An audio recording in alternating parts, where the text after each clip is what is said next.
అందరికీ నమస్కారం.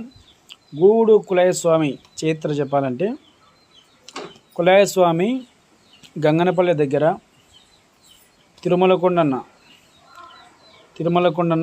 గొల్ల కాపరి అన్నమాట.